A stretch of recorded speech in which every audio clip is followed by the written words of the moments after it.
with adjust the mic.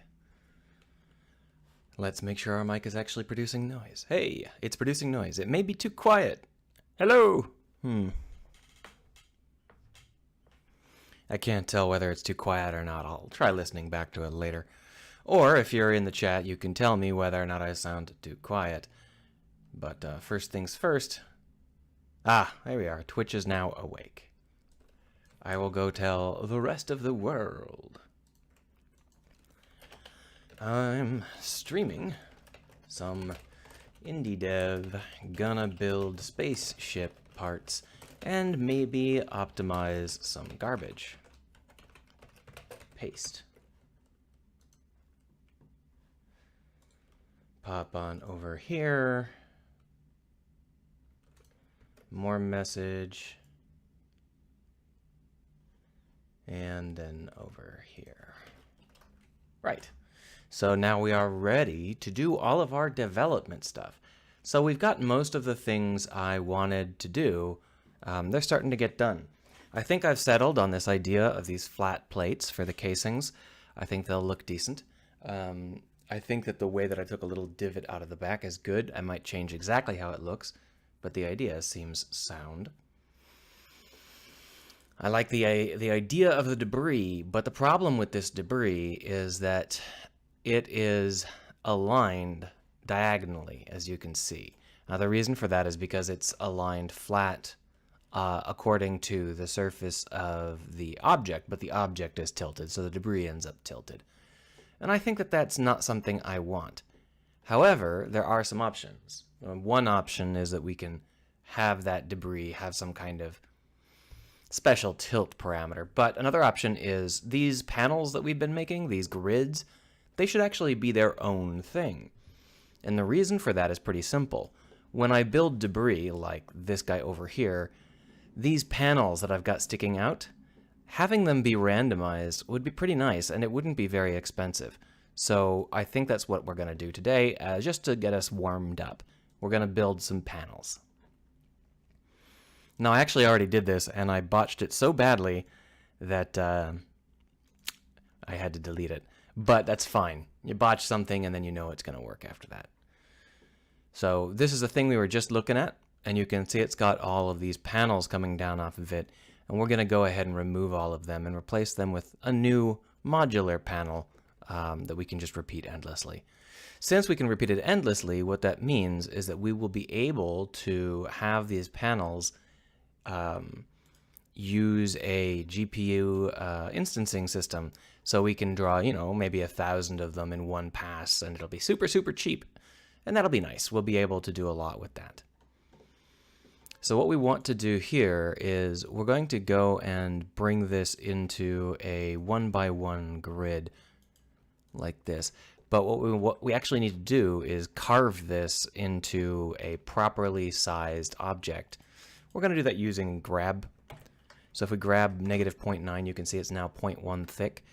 0.1 is probably a little bit too small, so let's do -0.85. That'll give us a 0.15 distance object. And then what we'll do is we'll do the same here. Grab y, -0.85. And then what we'll do is we'll extend 0.85 and extend 0.85. And that'll give us this half grid, right? We'll go ahead and just delete the faces that are going to be repeating. These faces are going to be repeating. We'll fill them in later if we need them. But there's no reason to have extra faces that we don't need, so we'll clear them out now. Then we'll go over here and add in some array modifiers. So these array modifiers are just a simple way for us to create a grid. This isn't going to be the final form. Where's the copy? Yeah.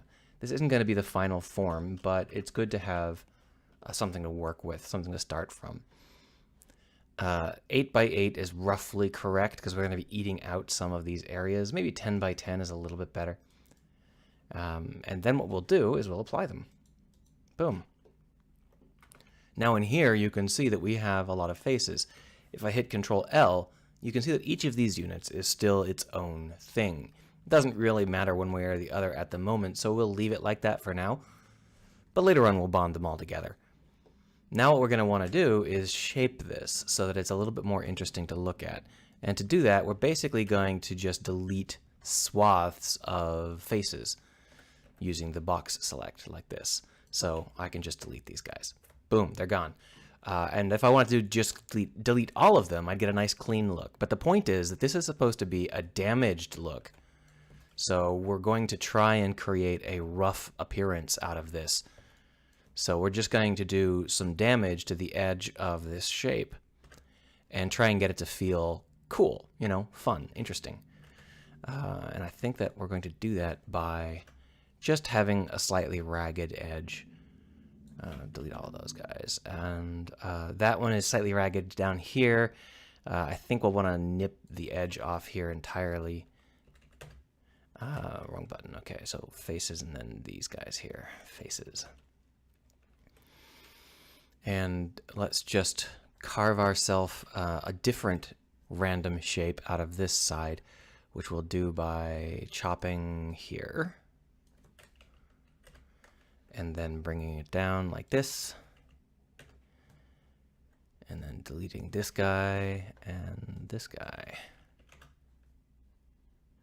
And lastly, we'll just clear out these two faces here. I think this one as well. There we are. So now what we have is something that's solid on two sides and is ragged in different ways on the other two sides. Now, the solid sides, we need two of these to be solid because there may be times when we need to have a completely intact corner element. So I'm not sure that I should do any damage to those edges. They're just, it would be a little bit risky, but maybe I'll just nip off just a touch here. There are still a couple of things that we have to do though. So what we're going to want to do now is merge all the doubles. No, not merge, period, just remove doubles. There we are. And that should make it so that the whole thing is now one giant block. We have a whole bunch of faces showing, as you can see. We're going to want to just fill those faces in, which is kind of tedious, but I don't know of any fast way to do it. So we'll just do it manually.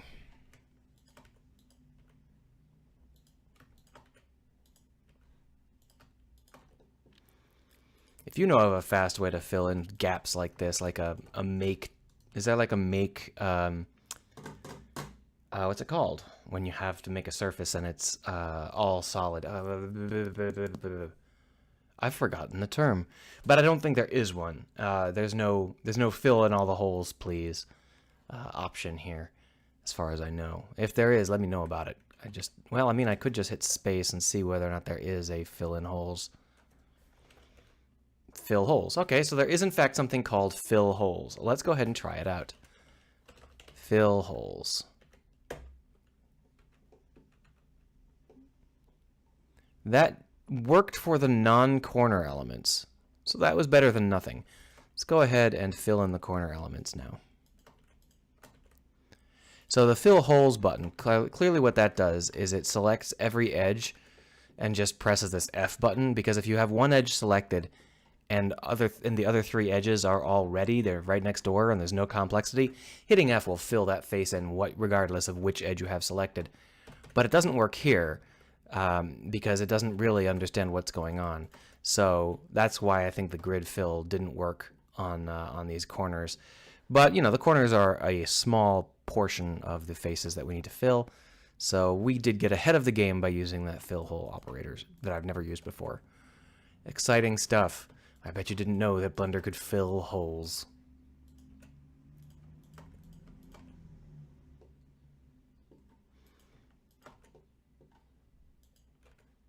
Any other corners? I think that's everything. If I see a corner later, I can always deal with it later. But what we really need to do at this point is put in some patchwork. So patchwork is what we get when we take a face like this and we fill it in. And the reason that it's called patchwork in this case is because what we're going to end up doing is just creating random filled in elements. And the reason for this is simply so that it has a kind of fun, mysterious feel. We don't have to have everything seem solid. We don't have to ever have everything seem empty. We have a nice combination of the two. Oop, there, delete. There. We'll just fill in faces here and there and It should be good as long as we can select this guy, because I put that one here. Yeah, and then I can put this guy here. Trying to decide how dense these faces need to be filled. And I think that it's going to be fine just to do it like this. So we will just fill in some arbitrary spots here. I think I want this guy to be here. Yeah, there we are. And now what we needed to do is do a select option, which will select all of the similar faces, which I think is it G? No, Shift G. Select similar area.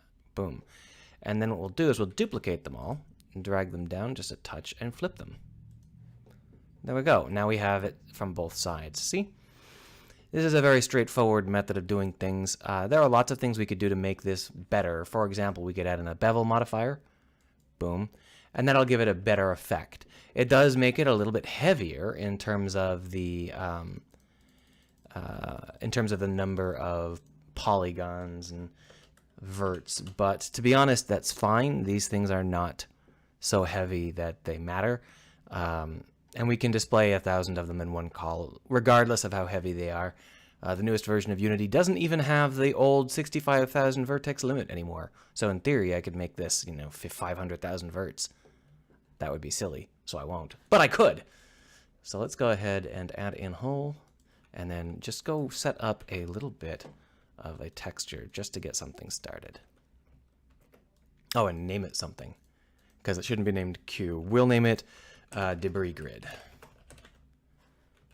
And now we'll head on back over into Unity, and we'll load that debris grid up. There's our debris grid right there. Let's drag it out into the sunlight where we can see it. There it is.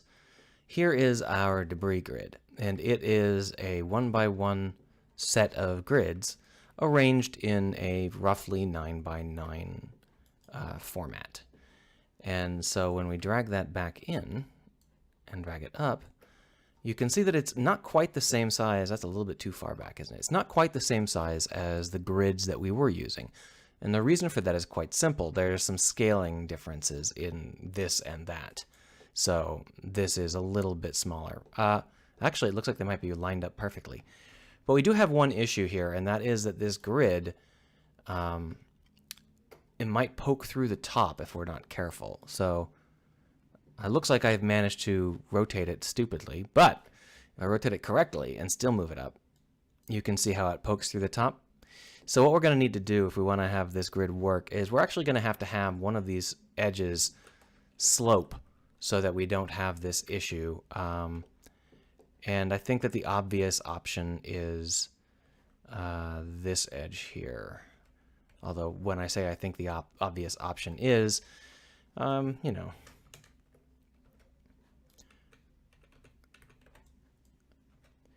maybe obvious, maybe not. Either way, we'll go ahead, grab this and its brother, move them down, and cut these faces off.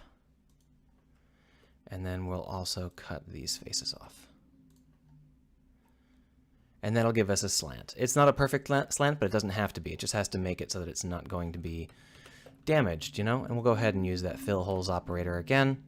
And it looks like everything is not quite set up. So we got a corner. I built ourselves a corner. We'll just patch that up like so, and now everything looks good, right? No problems? Yeah, good. Now that slanted edge may not be ideal. Well, we'll find out soon enough. I mean, it's not hard to recreate this whole thing if we need to. But if we grab this and rotate it around, that's not how you rotate it. That's also not how you rotate it. Come on. There we are, like this, right? And then we bring this down and over.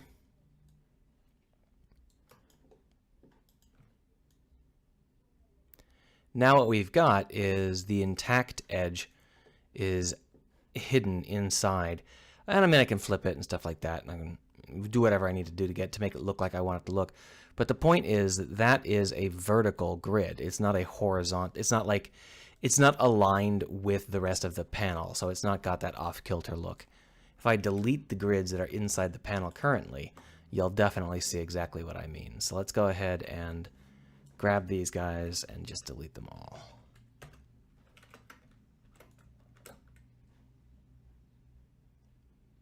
There. So hopefully you can see what I'm talking about now. The grid that we were on is not the grid that we need to be on. Now we do have this issue where we've got these elements here. These are panel injectors, and what we need to do is we actually need to mount them into our new grid object. So if we pop on over into our debris grid and mount the panel injector into it with a 0, 0, 0, and 0, 0, 0, we can try to rotate the debris grid and the panel thing into the right alignment so they match up. In this particular case, we need the debris grid to line up with this broken top ridge rather than the bottom. And so to do that, we are going to focus on setting this up in a slightly different way with an offset. So we'll grab it and move it up. Now we could move it up as high as we want, but I think that that is a good height. And what we'll do is we'll reduce the width from 12 down to 9, because that's how wide it is. And that way what we have is a panel injector which is just alongside this grid. We're also going to want to make sure that the panels are just a touch ahead of the grid. Now the reason for that is because we're going to want this grid to have a box collider, or whatever kind of collider we want. A box collider isn't ideal, but it's cheap, so we'll do it for now. And that way, we'll be able to collide with the grid. You can see why the box collider isn't ideal, though. Later on, I may change it to a physics collider, a mesh collider. Doesn't really matter at this point. So once we have that box collider, the ship will bounce off. But if we have that box collider in a position where our panels can actually impact with it, then our panels will impact with it. So this is how it'll look. And it looks like one of the panels did impact on it, but that's fine. It's kind of fun. So the basic idea is that we can use this debris grid to just fill in anything that needs debris. The only problem with this particular debris grid is that it's quite straight. And we may end up needing to rotate the panel injector rather than the debris grid to get it to line up with different angles of the debris grid.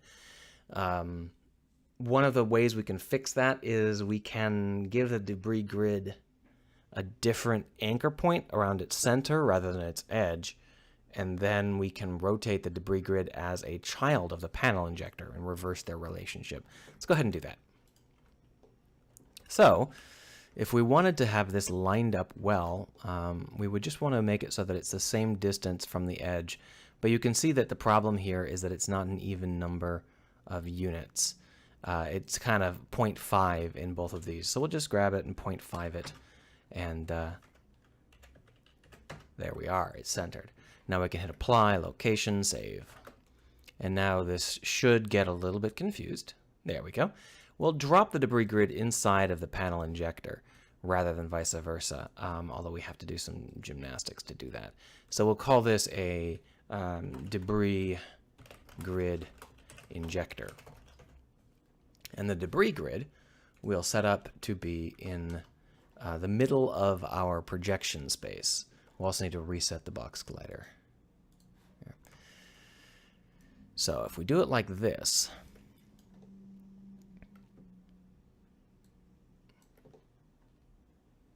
then when we want to, we should be able to just rotate this debris grid, and it'll line up regardless of our rotation. See? So that way we can align the debris grid injector and then rotate the debris grid until it lines up with how we want it to be. There are other ways to do that, but this one is just the one that occurred to me first. So over here in prefabs, we'll just go ahead and drop this into the panels directory so that when we update it, everyone gets an update. And then we will start to move them into position. So here you can see we're just a little bit too high, so we'll bring it down a notch. It looks like that little spike is going to be a bother. I could get rid of it. Yeah, okay, we'll get rid of it. It's that guy right there.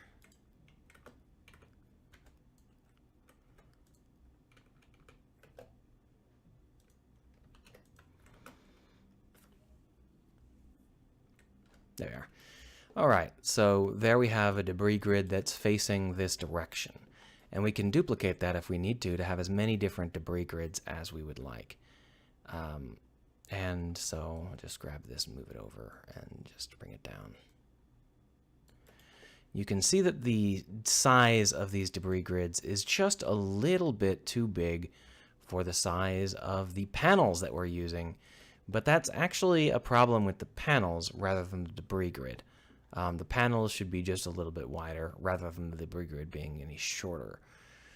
And the reason I say that is just because looking at the scale of these ships, the panels are a little bit small. So we're going to go and just grab the panel and adjust it a little bit.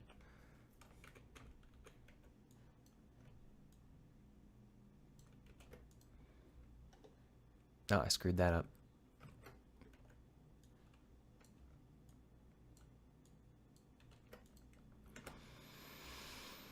Bum, bum, ba-dum, bum, bum. There we are. Much better. Does it need to be one more long? I think that's probably fine. So let's go ahead and just see how that looks when we hit play.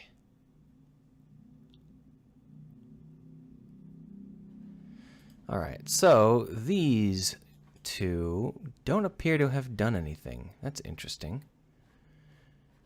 Strangely, all of the panel injectors on the other object were fine, but the panel injectors that we just put in aren't. Well, let's go ahead and delete these other panel injectors, just because they're getting in my cognitive way.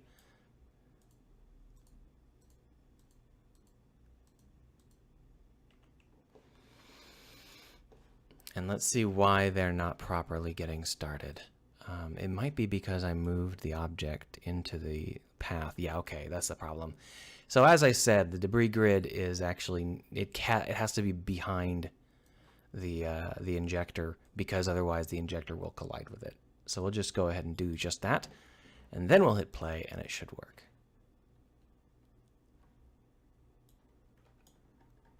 Nope. Oh, you know what the problem is? I've got a safety mechanism in the debris grid injector which says that if there is a child inside of the debris grid injector, we need to ignore that child. And I mean, we need to say that we've already fired. And the reason for that is because when I clear our stuff, I just clear everything.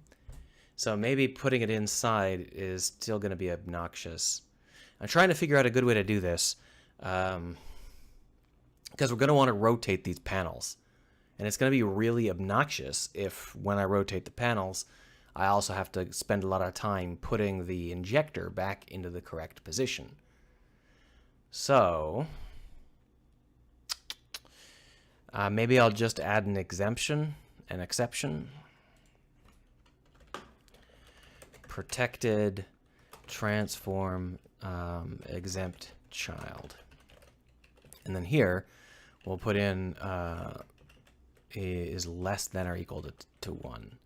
And we'll also have an if transform.childCount equals 1, then exempt child equals transform.getChild 0. And then down here, now obviously this is kind of a hack, but that's what we get. We'll say if transform.getChild a equals exempt child, then continue.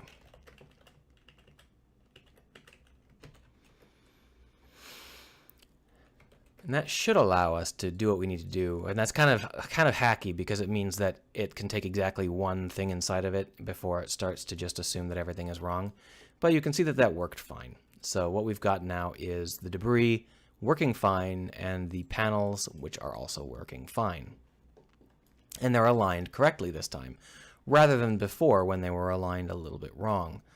Now we still do have a couple of small issues with how this is laid out. For example, this panel down here seems to be floating a little bit low in comparison, and the reason for that is simply because the injector is a little bit low, but I can bring it up. Problem is, it pops above our surface again. So there is definitely going to be some annoyance factor here where I've got to try and figure out the best way to do this. But overall, this is an extremely cheap way to do it, that just automatically works with what I've already got programmed. So it should work pretty well for making our systems seem complete-ish. Now we do have some issues where the raycast is misfiring. If you can see this guy here, this guy is twisted because he fired into this, and he hit the box glider for this. The reason for that is pretty simple. It is just that there is a small probability that they fall below the z-axis in a default coded method. So what we're going to do is we are going to go and put in another exemption for not allowing for the z-axis. In fact, we should probably just make that what happens, period. So this is x, y, and z, but it's not actually the z-axis. It's the z-axis to us. What is it to you? Is it the z-axis to you as well? If we go into debug mode, we can see the local z-axis. Okay, so that's the local z-axis. And that means that over here, when we say, is it contain negative noise to noise, we're actually going to want to make this 0 so that it can't fall below the axis. And that way we won't have any problems with this thing falling down below and hitting its own children. And instead we get this nicer look. See? And all of those panels will be responsive. When you ram them, they'll drift away and stuff. There are some small issues with this, but they're mostly due to the models I'm using for the individual panels. So this is a pretty good warm-up. We've done a reasonably good job of warming up at the moment.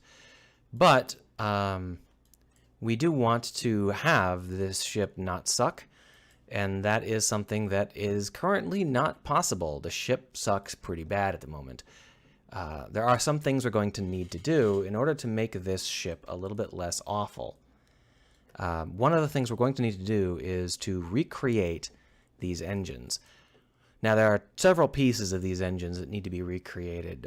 The tip is one. I got a pretty good idea last Sunday from a visitor on how that could look cool. But the other one is these pipes. Now, these pipes look great, but this is not the place for them in terms of them being aboard the mesh. This is a single mesh object, as you can see. And that means that these pipes end up... Can I click on this one? Apparently not. I'll just go into... Oh, it's not even in this file. It's in a different file. Yeah, let's pull out an engine. Just grab it and drag it out here. So if I move these guys out and just move them away. Here, this is the head of the engine. It's not very well designed for our current ship because I designed it for a different hull back when I was doing a different order of things. But the basic idea is good. Now, the problem is that the foot is a little bit bad. We'll fix that up.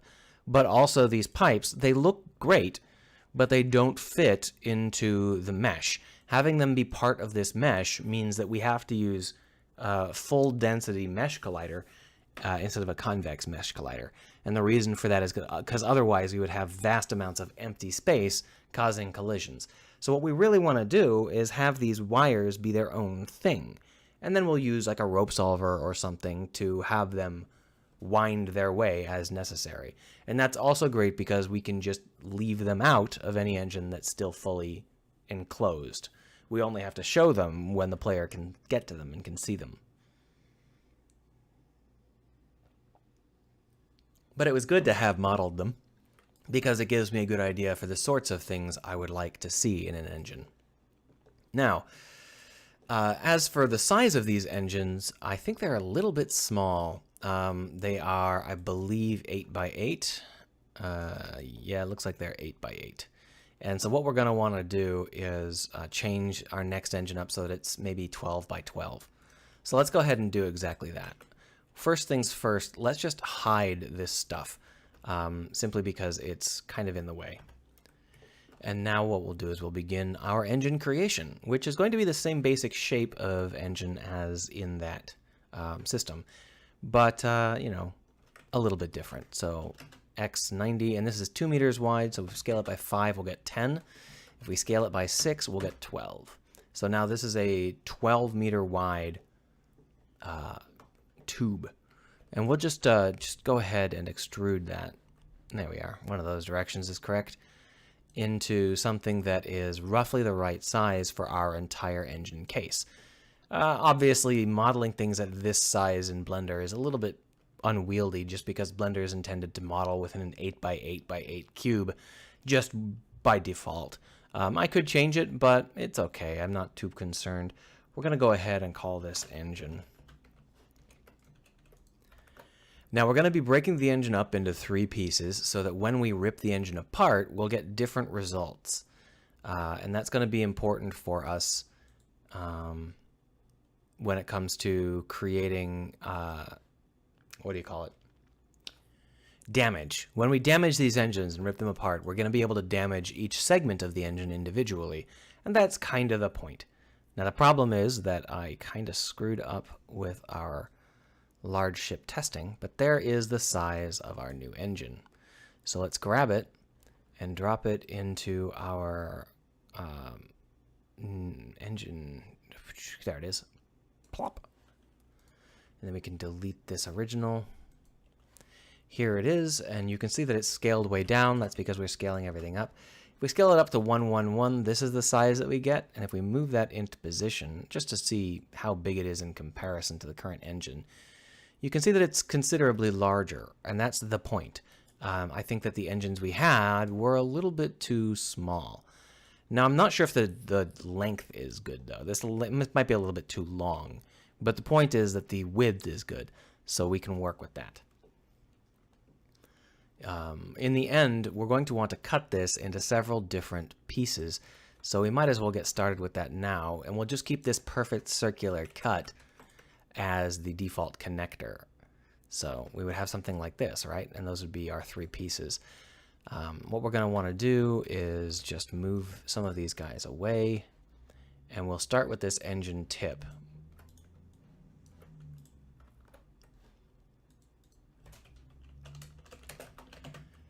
So when we model an engine tip, we want it to look cool. And right now what it looks like is a flat piece of plastic.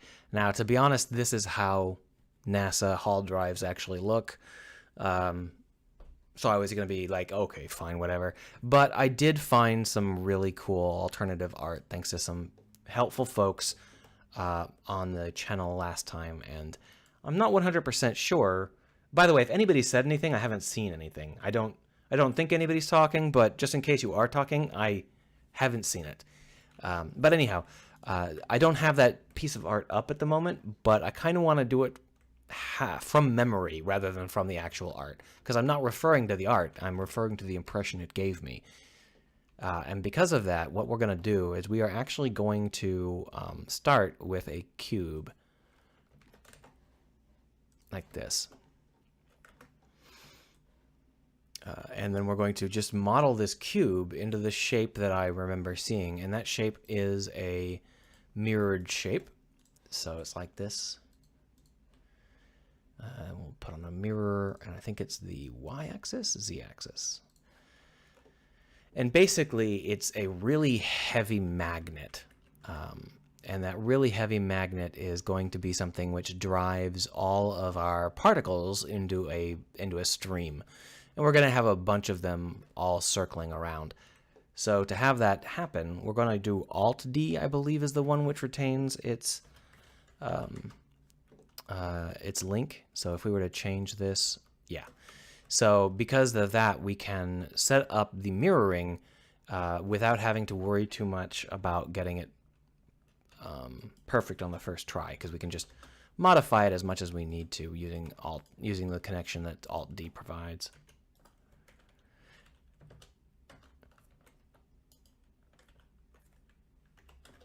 There we are, something like that. And you can see that that's a little bit denser than you might expect, and I think, in fact, it's probably too dense. Let's go ahead and delete most of these. And instead of going for 8, let's go for 6. So what is a 6? Is it 70, 70, 70? I think it's 70, 70, 70, 280. 180 divided by 3 is not 70, it's 60.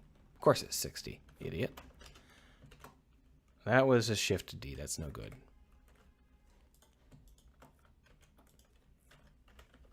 There we are.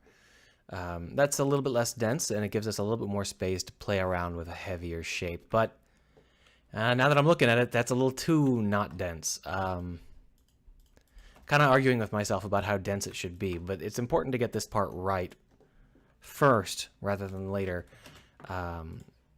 because otherwise you have to go back and change all of the dimensions and stuff like that. So, oh, I see what the problem was. Last time it wasn't 8, it was 12. 8 looks like this, and that does look correct. All right. So now that we've got that set up, we can adjust it to be the right basic size, and it's going to be this. So with that in mind, we're going to want to set this up so that it looks like a futuristic, heavy magnetic drive element. And to do that, it's not that hard. We just have to make it feel futuristic. And the easiest way to do that is to put in some space cuts.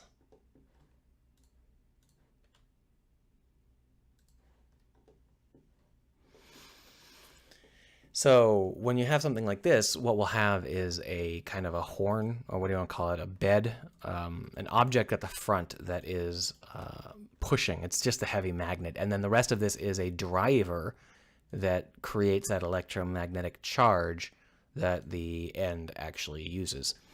And so that's mostly inside these, but it's fun to create some wiring here. The wiring won't be visible in an LOD version, but that's fine. The wiring will be visible normally, and that's really what matters. So to create the wires, the easiest way is to burp straight into the mic. It definitely helps. No, is to just create a circle and then shrink it way down and then move it into the position you would like it to be. Not control. Screwed that up. What was it? Alt? Control G. No. Alt G. No. I can't remember how to do it. Maybe that was actually, sorry, I'm getting confused with the Unity thing. That's in Unity and this is not Unity. There we are. I've got clipping turned on, which was definitely part of the problem. Yeah, that's what I wanted to do. I just had clipping turned on. So to create a pipe or a connection, what we're going to want to do is to, there we are, to drop this into our surface like so, and then we can use control clicking to create a nice connection, and we'll go ahead and give it some cool shape. Sorry, I'm trying to figure out the best cool shape for it, and I kind of want it to have like a question mark shape, so we're going to make it go like this.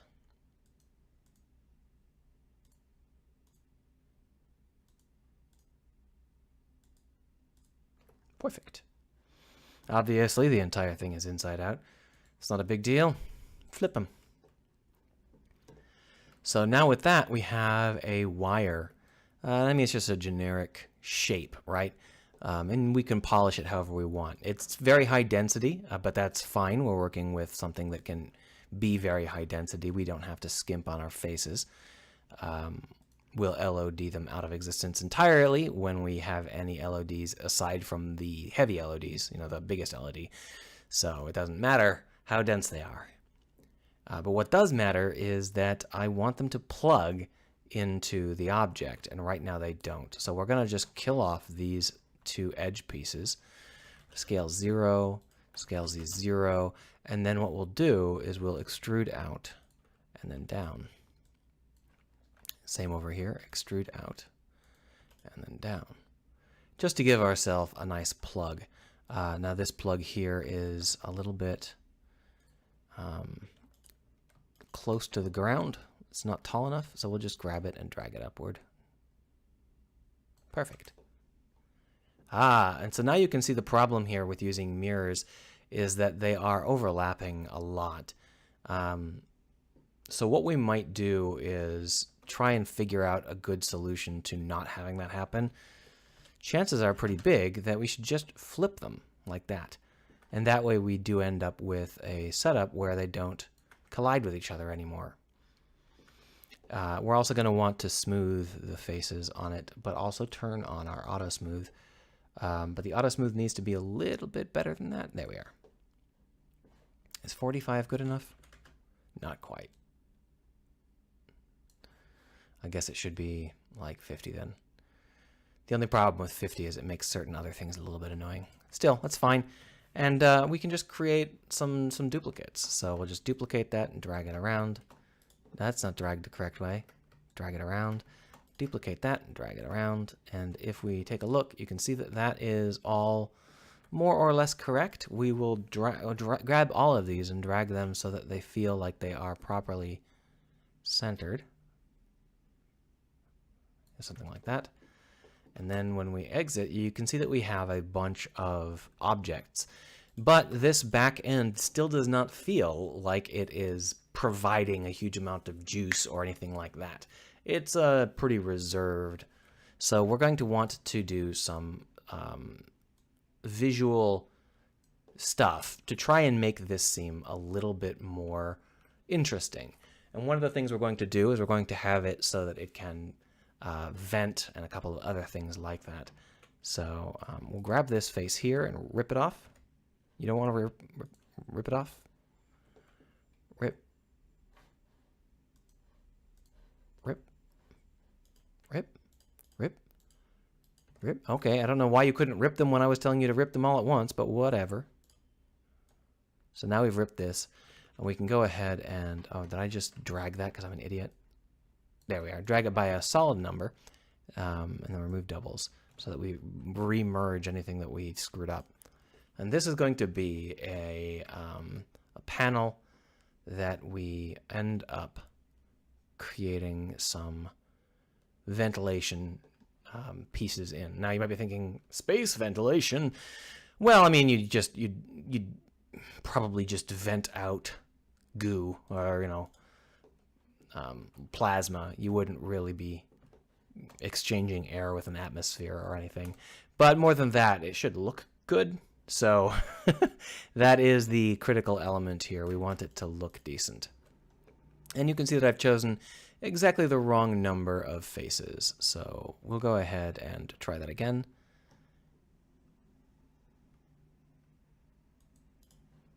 $15 cuts. So that's an odd number. I think that's what I want. Nope. That's the reason I had odds and evens backwards. So we'll go with like 12. And then we will just grab it. There we are. And these are going to be the pieces that we cut out. So what we're going to want to do is actually grab them by their individual origins. And I selected only the inner ones, but we actually need to scan the whole edge, scale Z, and move them like this. And then what we'll do is we'll grab these elements here and delete them. Actually, we'll just extrude them in. And then what we'll want to do is create some vent feeling things. And the way to do that is to just create some relatively convincing ventilation options. So if we just grab all of these faces and extrude them at the same time, we'll get the same level of ventilation. And then we can rotate around the x-axis for all of them like this. And you can see the sort of thing that happens. The other thing we can do is we can take this face set here and extrude it in. There we go. We have a fairly convincing panel for our ventilation. Boom. And already it feels a little bit more convincing in terms of not feeling like it's total garbage. But of course, I'm pretty new at this. It's not like I know what I'm doing 100%. The next thing I want to do is create a cuff, an edge cuff. So to do that, we're going to cut this object into pieces. Am I mirrored across the other axis as well? I don't think I am. That's fine. It's an interior side. They won't see it.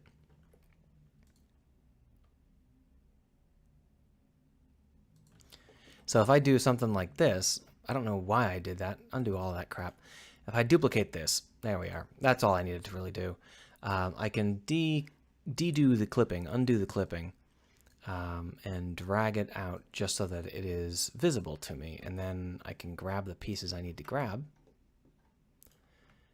and pull them in. That didn't work. That did. Pull them up. Grab the whole thing and drag it back down. And drag it back in. There we are. And then I can shape it to be the exact size and offset that I want.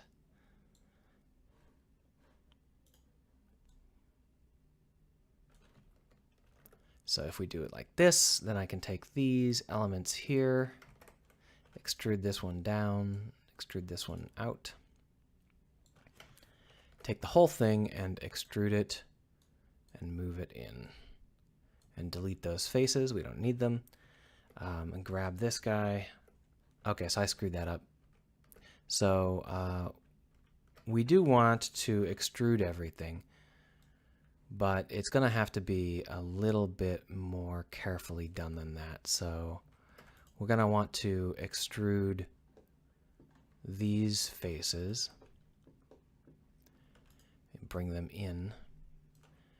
And then we will grab these points up here and just drag them down. And then we'll want to extrude these edges over here, because otherwise we end up with a weird setup where it's not crisp for some reason. And what we'll do is we'll just re-merge these two pieces, being careful not to accidentally grab the underlying object, because that would be pretty dumb. So just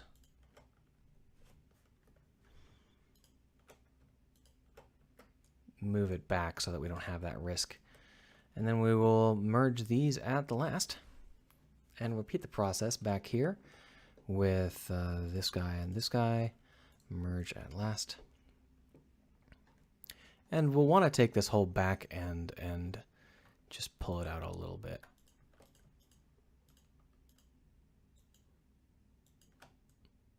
Now this is where, if you were a real pro, you would probably use like a stamp or something rather than modeling it. I have to admit that I am not particularly awesome at modeling things. I just do it on camera for some idiotic reason.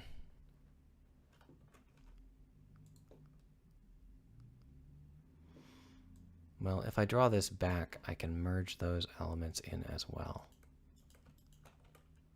Merge at last. Merge at last. And that should give us just a little bit of weight. But we also want one more thing, and that is the heavy cords that actually connect this object to the rest of the engine. There's going to be some on the far side that we can't see, but there should be one right here. And we'll just go ahead and do that.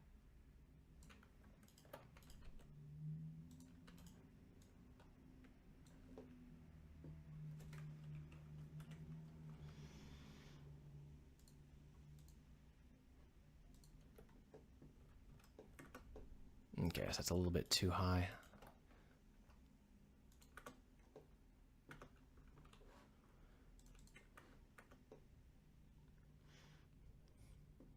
All right, so that is how they look without any materials on them or anything. I do have a problem with this face, but I think that that's going to have to be solved by a material rather than anything else. So, you know, keep that in mind. What do we need? We need hull, we need highlight, we need machinery, and we need something that glows. With all of these things combined, we can try to create something that feels right. Now this heavy mechanical end piece probably should be machinery, which is a very dark shade, and will be colored with a different set of parameters, right? And then what we'll want is some other elements here that should feel pretty decent. So I'm trying to think of the best way to do this, given that I don't want to, well, I guess we'll just do it manually.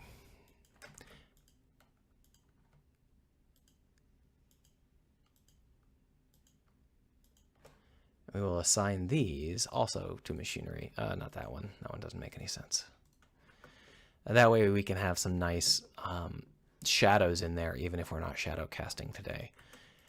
This can also be machinery. Now these pipes, what we're going to do is we're going to leave them mostly as, I think we're going to go with highlights for most of them.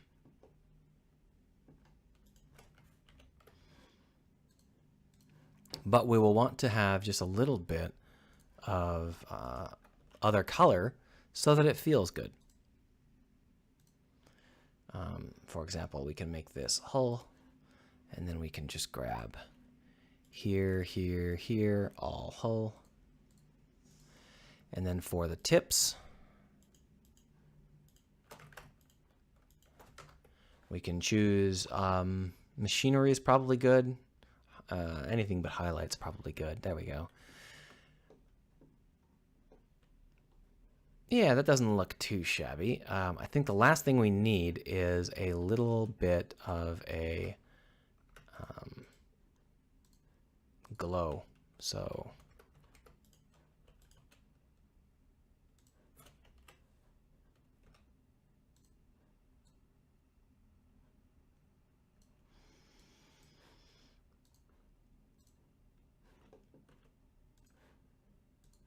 there we are.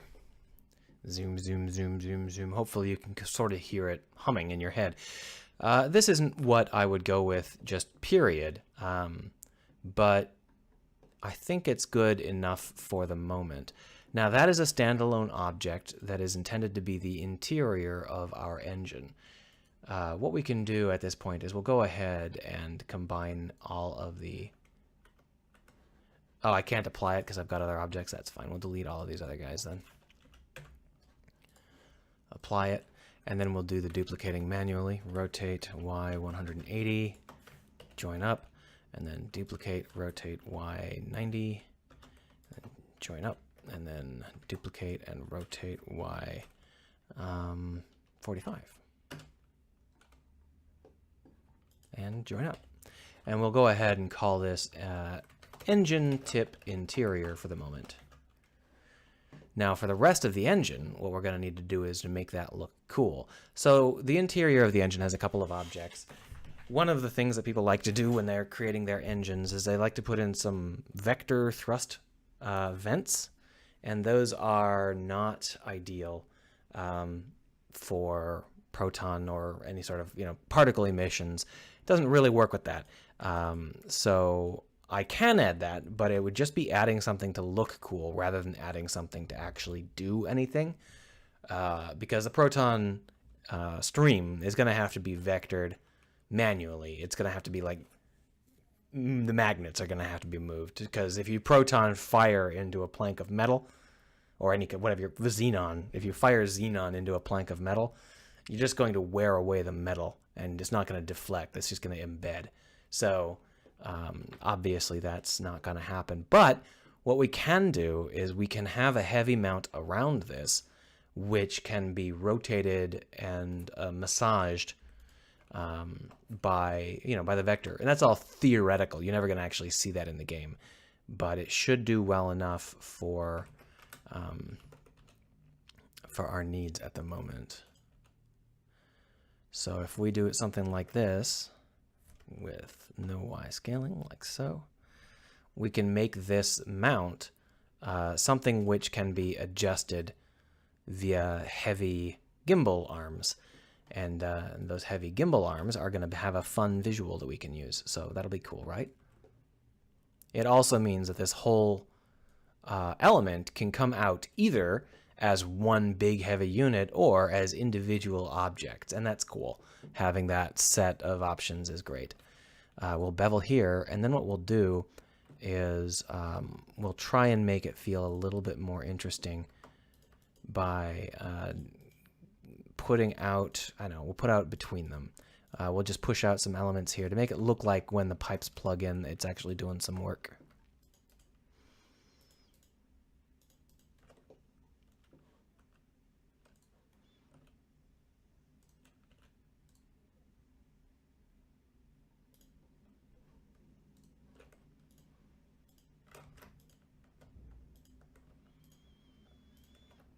Grab, grab, grab.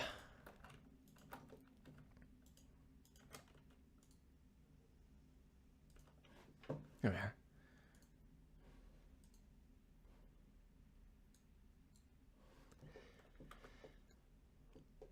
And the last thing we're going to want to do is actually the same thing. We're going to want to bulk out this particular set.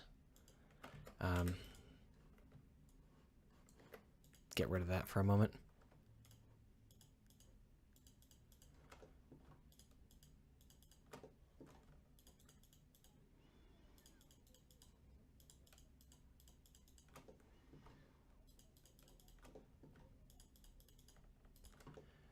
Now, I think I could have used a check or deselect for that, but it would have been a little bit tough.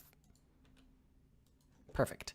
So now that we've done that, what we want to do is put in the heavy gimbal arms that are going to, make this look right. We'll go ahead and join these since they are the same object. I think that right now they are a little bit too big, so we can just shrink them partially like this.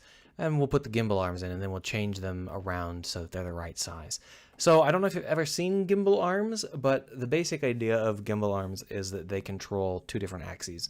There's an x-axis gimbal arm and a y-axis gimbal arm, which means that we're only going to be filling in two elements out of this ring, and then they'll have a gap, a 270-degree gap. And that 270-degree gap is where we're going to put the proton injector, or the electron injector. Yeah, electrons, I think. Because when you run these ships with xenon or something else, what you do is you strip away one of the particles, and I'm pretty sure it's an electron, and you fire the xenon because it now has a magnetic charge, so you can fire it with magnetic coils. But unless you put that particle back in, then it'll actually come back. You'll fire it at the back end, and it'll slow down and then reverse and come back because your ship is taking on a negative charge. And it has a positive charge. So you got to return it to neutral so that it'll actually go away. And it's an electron. So it's an electron beam that we will be putting in on one of these edges, and then we'll have X and Y on the other edges. And I think what we'll do is we'll have the X and Y be not exactly XY, but instead just two axes off to the side like this, so that I can use a Y-axis mirror to create them. But we'll create them flat to begin with, and then we will rotate them as we need them. So first we'll start with a circle. 12 is probably, maybe 16 is probably best. And we'll go in there and we will just start to massage this situation. Rotate Y 90, move it over into where the right position might be, and then extrude it because it's going to be a heavy gimbal arm. Flip direction. And the idea here is that we're going to need to make it feel fairly convincing that it's actually like linked up with this. So I'm thinking we're going to have it run around and underneath one of these, which is fine. Should look good. I hope.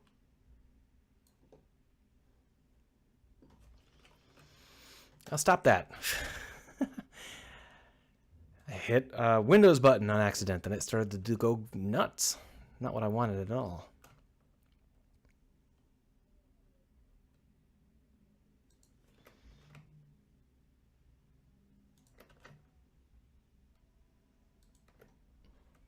Oh, well, there's no reason for it to be that big back there. There's actually no reason for it to be that big up here, so we'll just go ahead and grab this entire set. And this entire... can't grab that set. Grab it like this. Ungrab that one. Thank you. And then we'll just move this whole set back. Yeah, like this. More or less. Now we're going to want to actually bring these under our control. And the easiest way to do that is to get rid of this outer casing. It's in my friggin' way. I just have to be careful because I might accidentally go outside of the casing, and that would be annoying.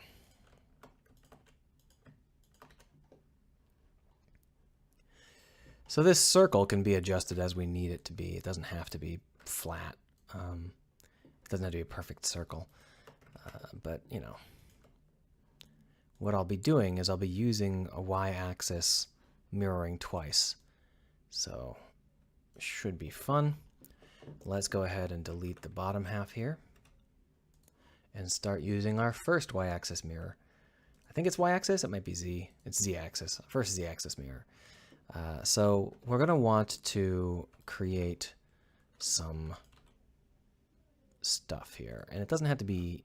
Oh, I screwed that up, didn't I? For some reason, it didn't actually select everything. Oh, that's interesting. I screwed that up.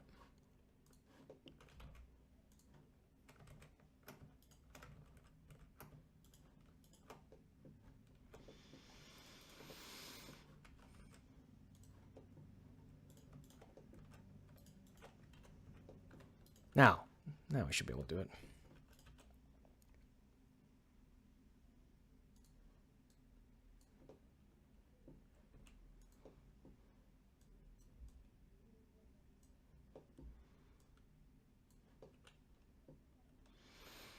So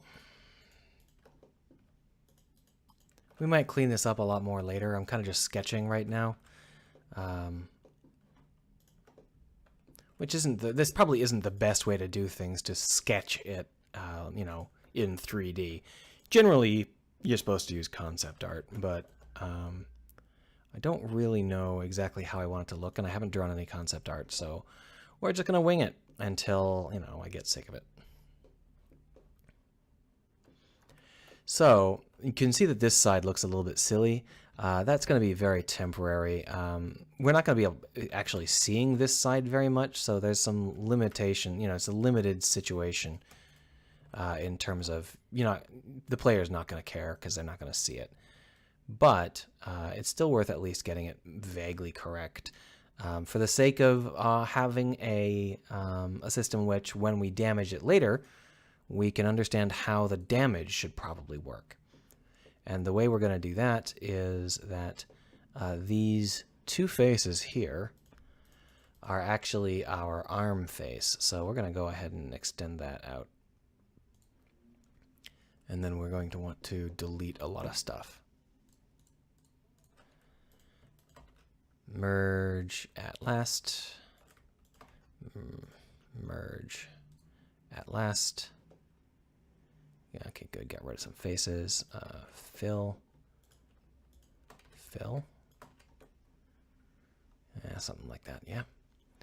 And then what we'll do is we'll just bring that in. And now that's not a real great arm, but that's kind of, sort of a good basis for what I kind of want to do. But what we have to do next is probably line up these elements so they don't look quite as silly, and then add in some elements that look like ridging.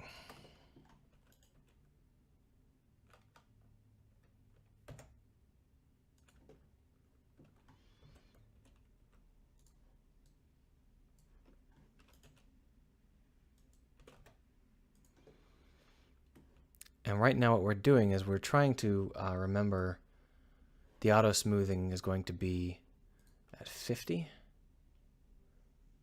No, that's 180. 50 is not 180. And we're just going to make sure that when it auto smooths to something that we like. But I can already see that there's going to be a trouble because I did not actually bring this back in any kind of straight manner. There we are, something like that. We'll probably end up tweaking this a lot over the course of our system. But just to get it ready, we don't need it to be particularly amazing right in this second. So if we rotate this 45 degrees, you can see that we get that. And we can rotate this 45 negative. And that way we do get our setup for our mechanical arms.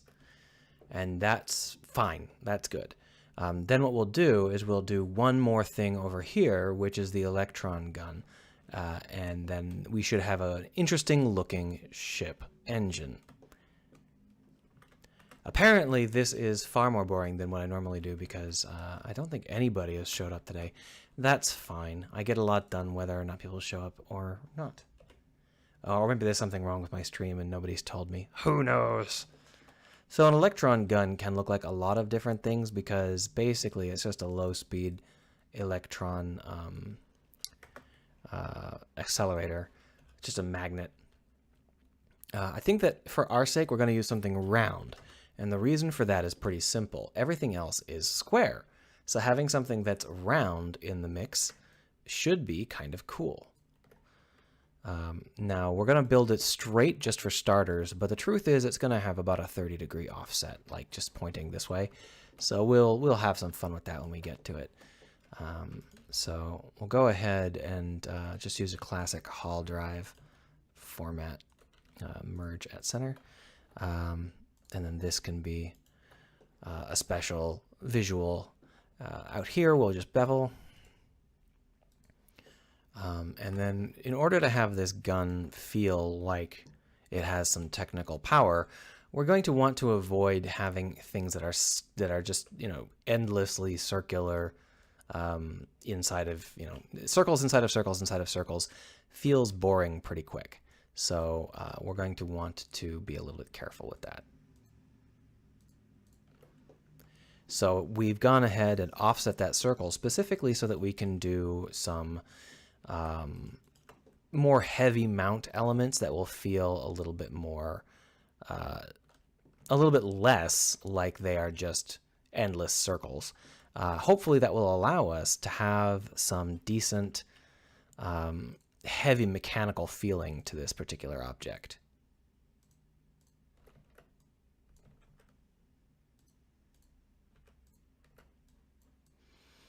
Like that.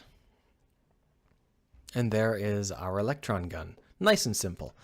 We do want to grab these and bevel them. Not you, though. Don't need you to be beveled.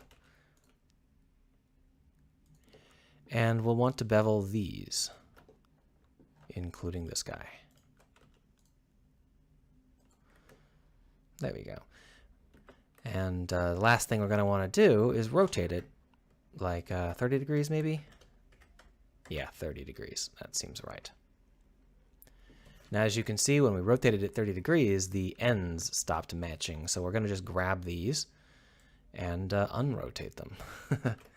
Grab them with Z turned on so that we can actually see what we're doing.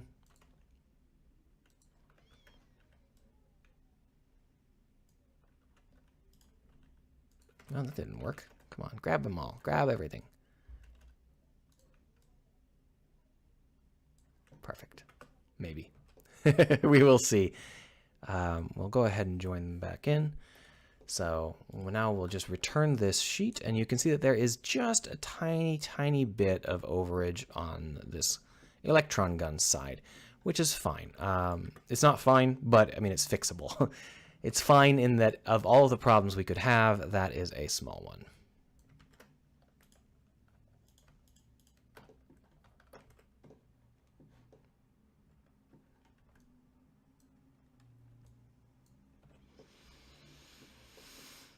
Because really what we actually want is this should like nestle up against that cable.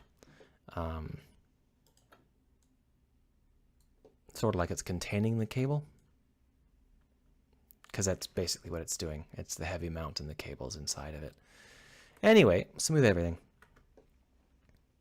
So the last thing we're going to want to do is mark some of these faces as unsmooth and then finish setting up our materials.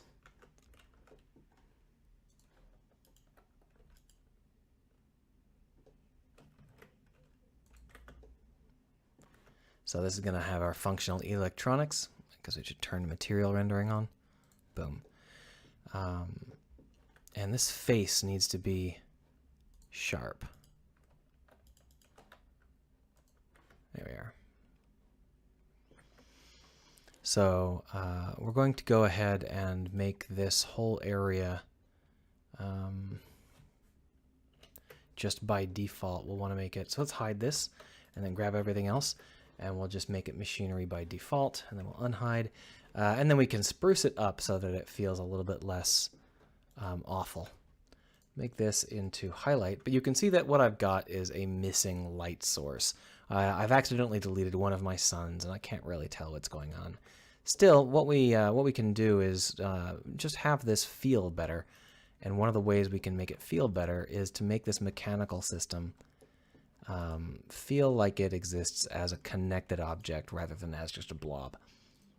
So we'll set that up as a hull element, and then we'll make this and make these stripes into highlights. And then lastly, this will be a highlight. Now this here, this ring, has been set up so that it's all smooth. And as you can see, that's like super duper smooth. So we're going to want to sharpen it up at least a little bit. Too smooth for my comfort. We could set the whole thing up to be unsmoothed, but I don't like that idea either. I just want certain pieces of it to be unsmoothed. And that includes all of these edge pieces.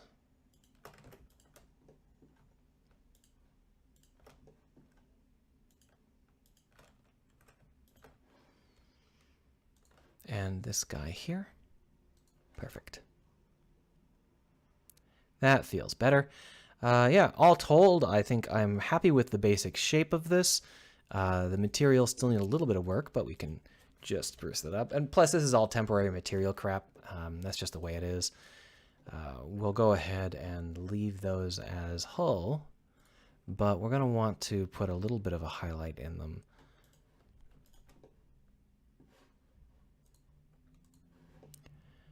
And maybe a little bit of a machinery element.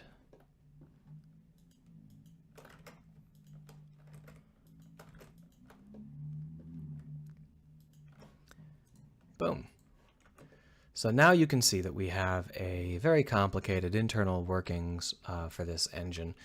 And, you know, Blender used to tell me how many verts and stuff were in anything up here. It stopped doing that.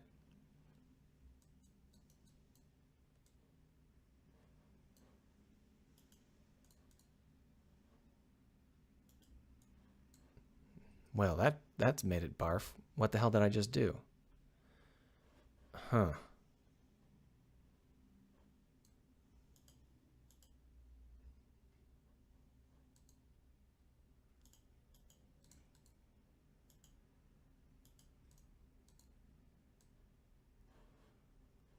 Oh, that's weird. I don't know what's going on there.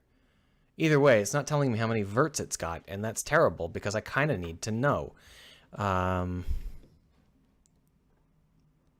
It used to.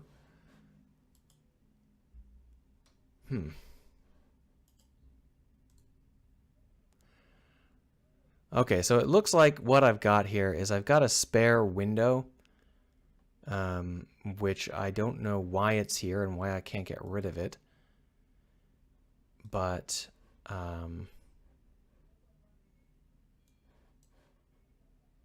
I have totally borked the interface. No, that's Windows itself. No, that's collapsing the menus. Wow, I know this is what you come for, right? This is it's all about Craig not knowing how to get Blender to stop doing dumb shit. So, is there any way for us to revert the whole interface? I think that would end up screwing up everything, though. I just want to revert the window interface back to previous. Okay. Previous what? What? Why is this up here? What happened to my file menu? Well, now I know why it's not telling me anything, because this isn't the damn file menu. Where is the default file menu?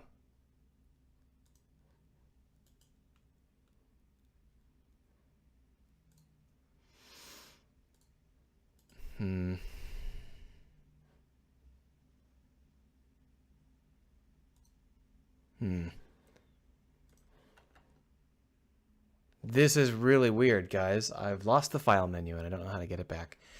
If any of my normal crew had showed up today, they could probably tell me. But I am thoroughly annoyed by this. Why Where's the damn file menu? It's not one of these drop-down options. Info? I don't think so. Oh, there it is. It's the info menu. All right. So now that I know what that is, that's not so bad. Okay, so this is 10,000 faces. It's about the same density as someone's head. And that's not too bad. But it is definitely denser than some people would feel comfortable with. But I have to remind you that this is going to fill the player's screen. This is not a small object, and therefore it's important that it look decent at close range. Now this is the actual casement that we want for our engine, and it just serves to protect the engine. It doesn't have any other real purpose aside from maybe, you know, affixing some mounting bolts and stuff like that. But what we're going to do is we're going to use Control-Alt-Shift-S and just slope this whole thing like this. And that way we can cover like that. That way we can cover this piece in various arrangements. But I don't feel that this is the only way, the only thing I want to do. In the previous version, it felt pretty dead when that was the only thing I did. So what we're going to do is we're going to go and turn on mirror. And we're going to just adjust this so that it feels a little bit more lively. And the easiest way to do that is to just grab and drag certain faces. I think we'll go ahead and drag these guys up, and then we'll go ahead and rebalance this entire thing.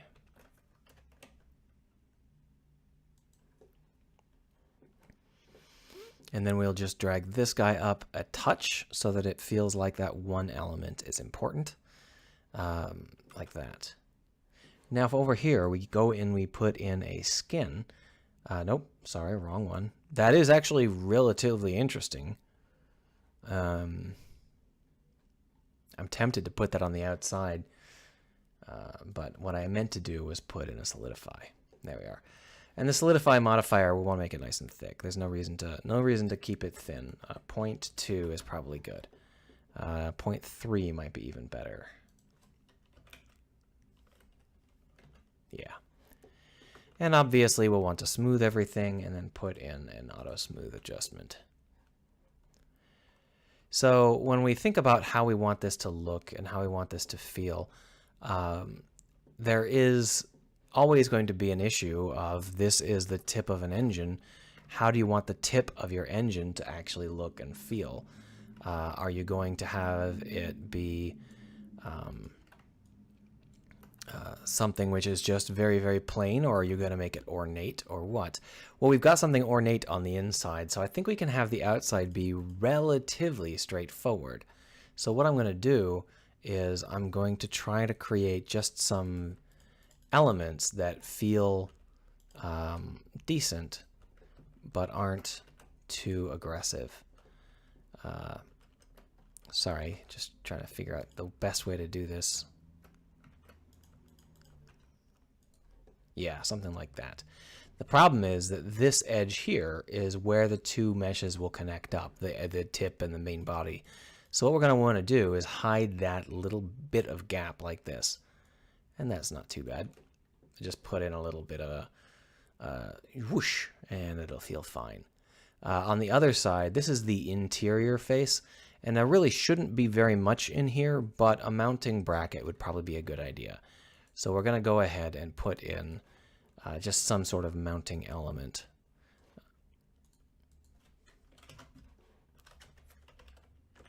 Come on. Do I have it?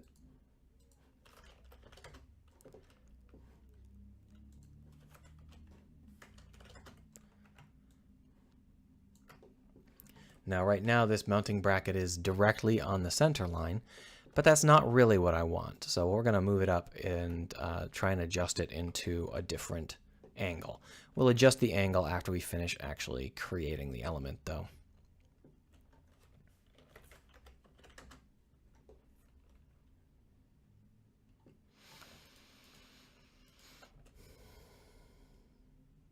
You know, that's actually just fine. What we need to do now is actually put it into place. And that's going to be mounting it directly above these arms. And the reason for that should be relatively obvious. Like so. And that should be fine. And we'll put in pipes or whatever as we need them. And maybe we'll replace it later with something, you know, more interesting. But that should work. The only thing I don't really like is this tip feels funny.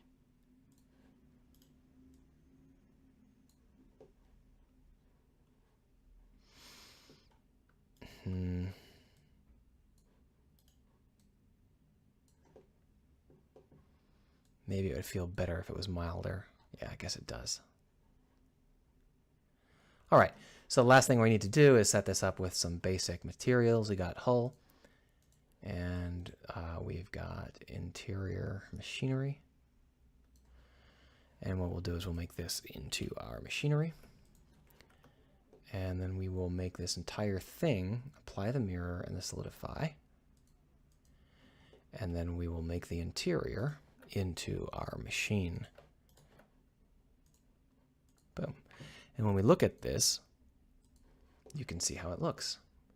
Dun, dun, dun, dun. We'll go and we'll put in a highlight element. And we will highlight this element here, just the face of it.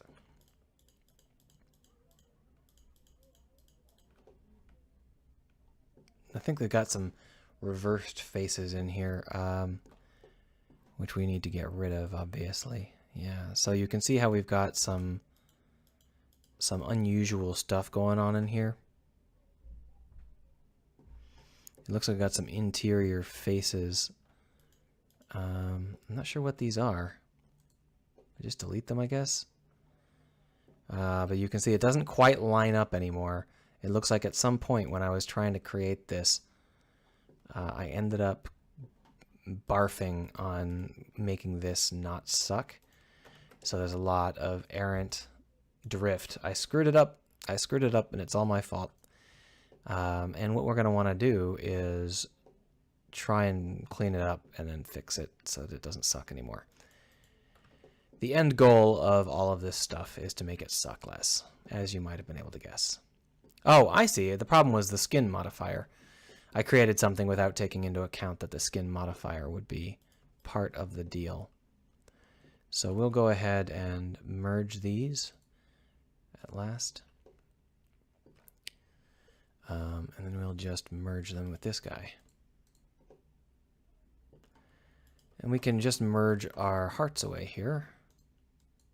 This part won't be seen by anybody, but we still want to keep it clean if we can.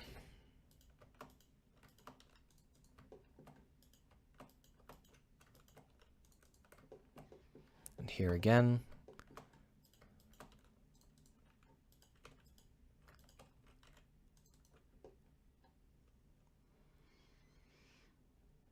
Yeah, and then on the outside, I think we need to do the same thing, right?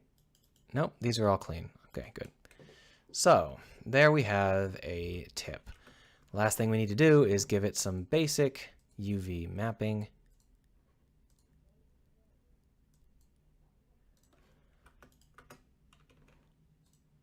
Just to have it have some default colors rather than being whatever is in the upper left pixel of the texture. So this is what the old engine looked like, and the new engine looks like...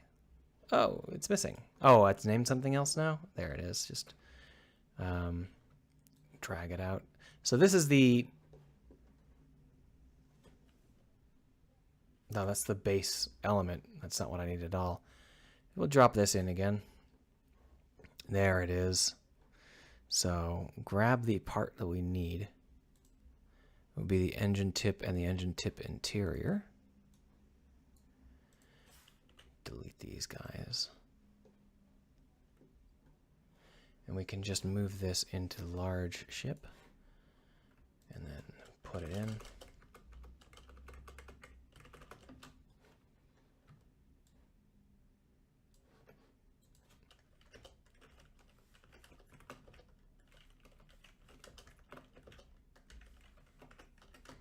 There we are.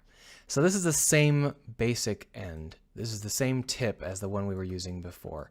except that this one is more futuristic-y and cool looking, like you can see. So when I compare these two engine types, it's pretty clear to me that the new one feels cooler. It does, however, have some interior elements that I need to get rid of. That's probably not the job of this particular mesh, but let's go ahead and do it anyway. What we'll do is we'll cut, and you can see that we have a problem with the cutting because the interior is all screwed up. So we're gonna want to. This is just because when I made this whole setup before I did the solidify modifier, and the solidify modifier barfed.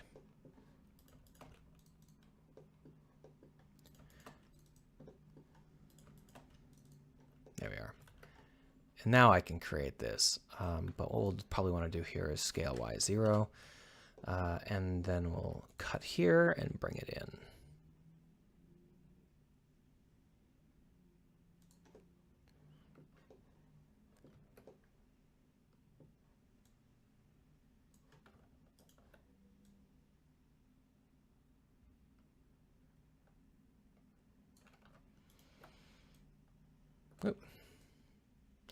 So we're not attempting to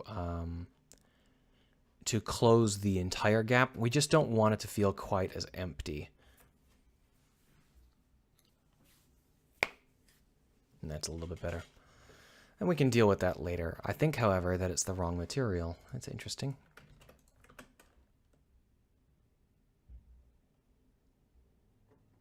There we are, better. So this is the engine tip we've got now. And the fun thing is that this engine tip is actually enough for us to mock up all of the engines that we need, because all we have to do is delete the old engines and only show the tip of the new engine. There's no reason to show the entire engine.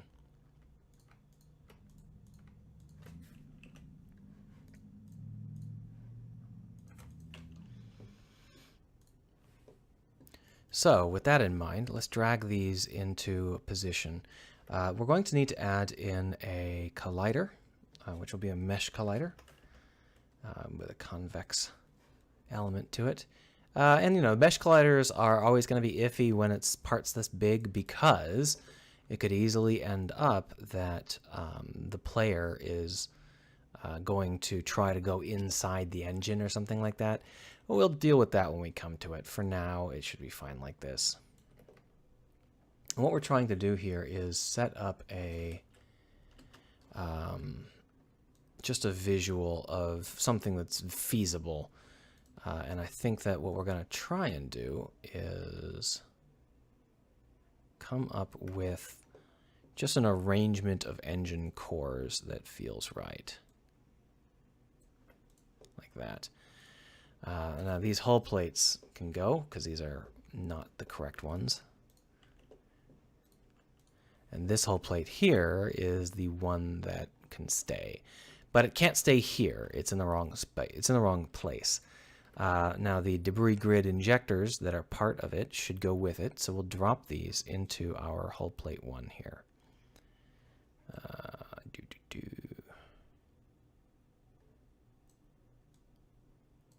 There we are. And then we can move this hull plate around, and it will drag the debris injectors along with it. We do, however, have to clear out the elements inside, and that, as you can see, killed off our grid. That sometimes happens when we screw up. I just didn't do it right. It happens. It's fine, though. Anyway, there are several elements to these engines, but I think that the easiest thing to do is to set up the outer element first. So we'll go ahead and just set this up above and below. You can see that the grid is inside of the engine at this point, which is not what we want. So what we're going to do is we're going to shorten this grid up. So when we take this debris injector, we can actually delete the interior debris grid. That wasn't deleting, that was pressing end. So I guess I did it correctly. I actually deleted what I wanted to delete. And then we'll just allow this part to fill it, and it should work out fine. And this one over here, however, is just at exactly the wrong spot. So if we were going to switch back over into local, we could move it like this, and that should work for us. That should work out. This debris grid injector needs to be up, but it also needs to be a lot shorter. And then what we'll do is we will duplicate that and try to flip it upside down. The difficult part about this particular setup is that I can't flip the interior plates upside down. I'm in the middle of something, and if I flip this upside down with a -1, it's going to end up causing us a lot of trouble down the road, just because of the way that these things are rendered. We're going to lose a lot of performance. But that's temporary. In the long run, that won't be an issue, because they won't be mapped quite so closely to the parent's rotation. It's okay. At this point, we'll just deal with it. So now what we're going to do is grab this guy and duplicate. And then here we're going to actually revert. No, not the whole thing, just this one. Oh, God damn it.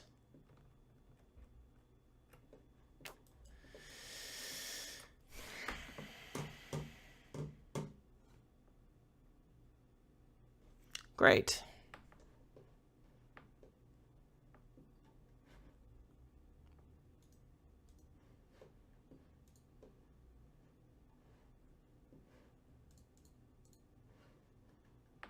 Well, I mean, I guess we'll just do it again. It's not as awful as it sounds, but it sure is annoying.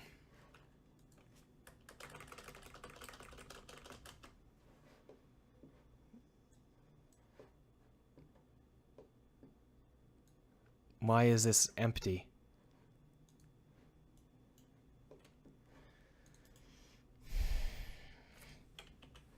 No, just go away entirely. I'm going to start over because you are obnoxious. Okay, so if we drop the large ship in, you can see that it's set up more or less correctly, and we're going to need to arrange this stuff into something that makes some sense. If my mouse will behave, that's not the right thing. God damn it. Everything go away. Everything go die. I don't want any part of any of you. There, this guy. So, these are the engines that we're trying to build, and let's go ahead and set them up with some correct elements. And the Coal Large Ship object is something which, when we hit revert, it attempts to revert the outer object instead of the inner object. So we're going to try and create an empty object at 0, 0, 0, and we'll use our stuff inside of that object for now. It does mean that we have to move this guy down into it, of course, but that's fine. So here we are at 0, 0, 0, which is right next to the ship. We can move it a little bit, just so that we don't have to deal with the ship itself. I also don't want it to be right next to anything else, just because of the annoyance factor of clicking on this, which I can't seem to turn off these days. I used to be able to. I can't seem to figure out how I used to do it, because I can't do it anymore. It used to be like you could turn off just random layers, but it doesn't seem like you can anymore.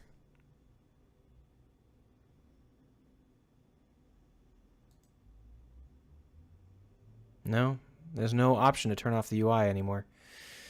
That's obnoxious. Well, whatever. Anyway, what we're trying to do here is just create objects that are more or less perfectly aligned for our spaceship. And that means that we're going to want to set them up in classic double layer format. So something like this, right? Make it negative. No, that's -8. That's a little bit too loose, so if we bring them both down to -6, it might work out better. I think that might make them touch, yeah. So this sort of format is like classic spaceship engine format, right? And then we would have another set on the other side. just done by rotating it around. Oh, that's rotate around the center. And then moving it to the far side.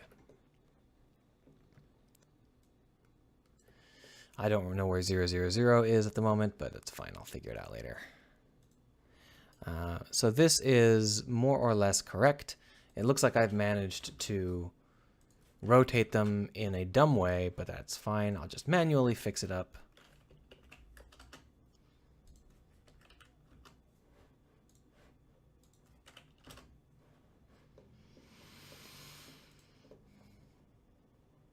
I guess that's how I originally had it arranged, but that's a little bit too tight. Let's go ahead and just move things a touch so that they're not quite as on top of each other.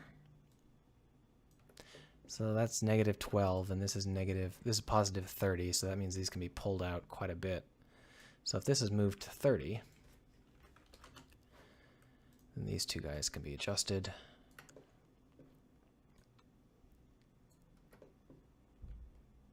Here we are. So now they're perfect mirrors, and you can see that this is kind of the classic format that you might expect.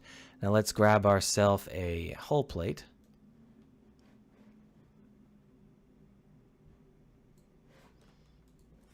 Boom, boom, boom. And let's just try and get this hull plate to look decent.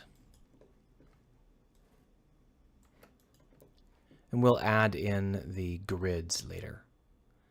So I'm trying to figure out the best format for this, and I think we'll start up here with this guy. And I think it should be like this, and we'll give it just a little bit of a rotation.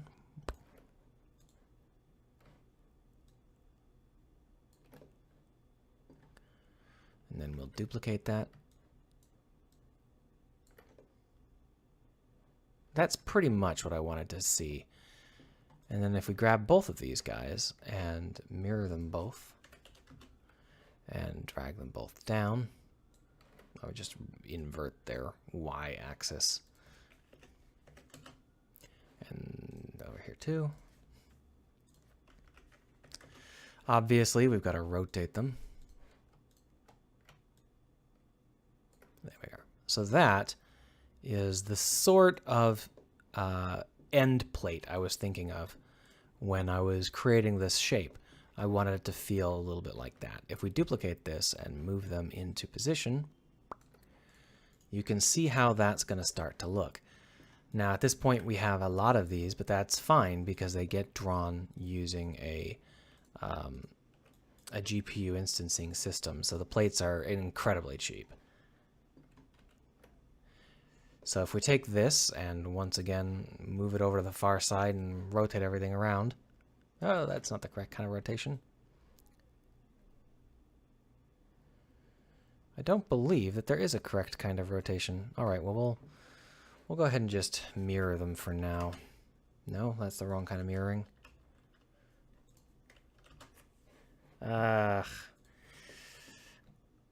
Used to be I could use helpers for this. I just have like a lot of helper functions that would do all the work for me, but it looks like I am not going to be able to do that today. So we'll just have this all happen with hard manual labor.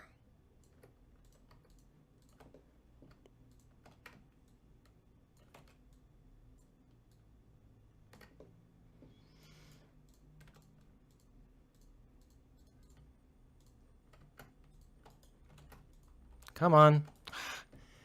God damn it when the widget gets in the way.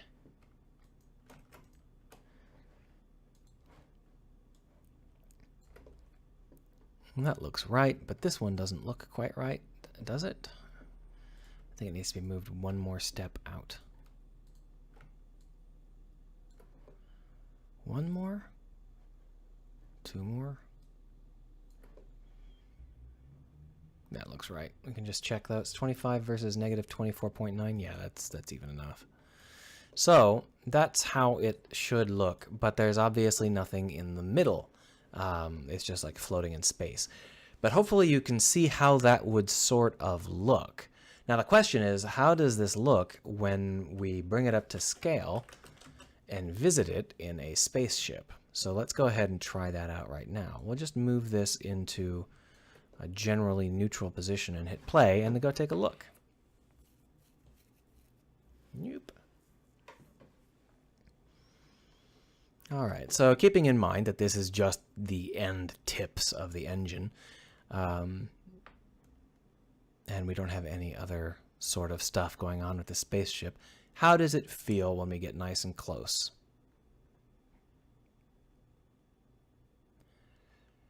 Well, we don't have any of the debris in yet, but I can safely say that these engines feel pretty cool.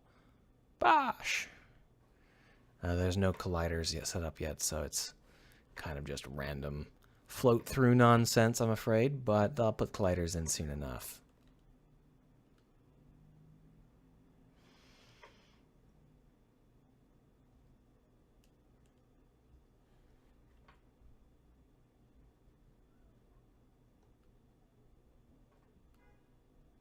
Yeah, I think I could get used to this. More or less. One of the issues is that the materials are all screwed up, though.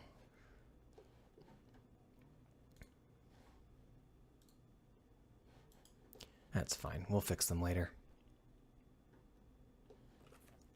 Now, how do I create the rest of the ship? Well, we have lots of other parts.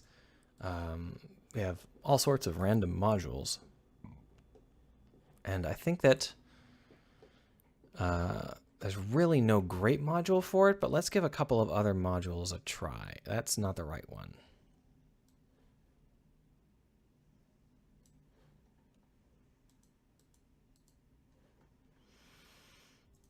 So if we bring this down, we can see where it fits. Now this is just a generic slab. It doesn't have, I didn't like polish it or do anything careful with it. It just exists as a blob. But if I make it larger, it might work as a fill element for between these pieces of ship.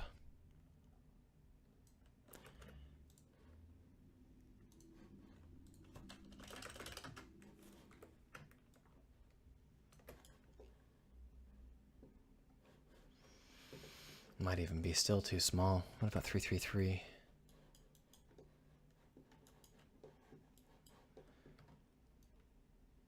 Just trying to get a feel for it, you know?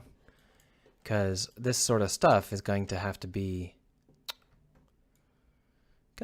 dealt with. A lot of ships are going to have to be generated.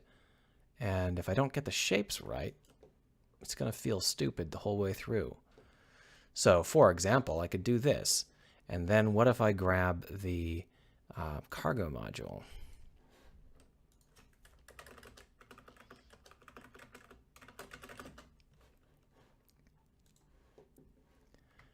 And drop the cargo module. Oh, maybe it was better sideways. Drop the cargo module into this area. Oh, wait, I see what's going on.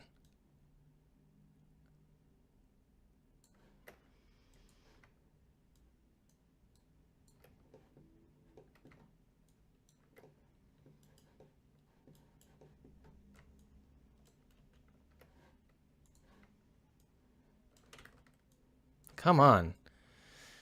I can click on the widget whenever I need to, or whenever I don't need to, but clicking on it when I do need to is extremely tough. So, for example, we could have cargo modules set up like this, or whatever we would like, right? It doesn't have to be anything in particular. But we can have these fill in the back, or we can have like a landing bay or something. I haven't made any landing bays, so limited utility at the moment.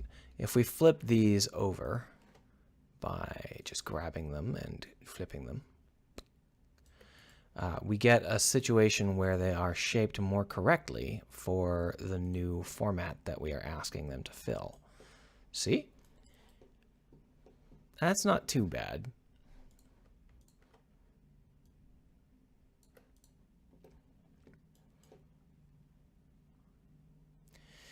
Now, the key to remember is that the interior of this is not going to be as empty as it looks right now. We're going to be filling it with grids and panels and stuff to block off curious eyes. And I haven't decided on the best way to do that yet, but it's going to involve a lot of little square things. So if we then move forward, we can grab more elements like, say, how about some HAB modules and some reactor modules and some structural beams and some bridge modules.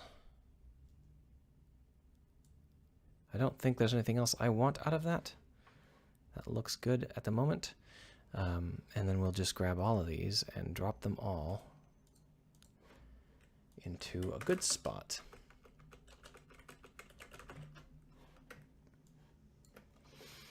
And let's set them up if we can. So for example, here are some HAB modules, and these make for a relatively good set of elements to put on the edge of our ship. So we could just bring it up like this, right?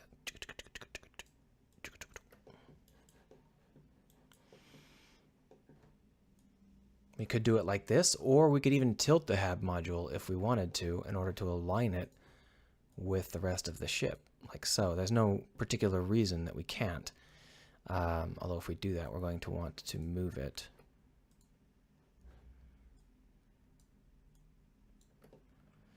I don't think it works very well. Let's leave it up straight like this, and then what we'll do is we'll have it out a little bit further. No, maybe. I think maybe what we need to do is duplicate this top element.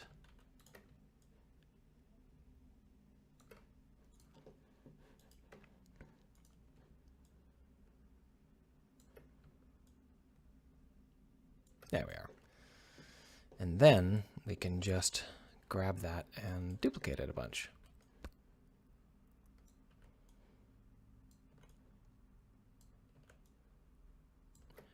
And these can also get duplicated. Just drag them along.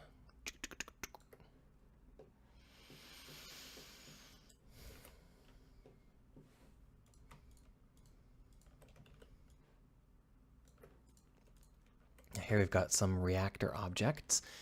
These are typically, in my original designs, placed below. So that's what we'll do.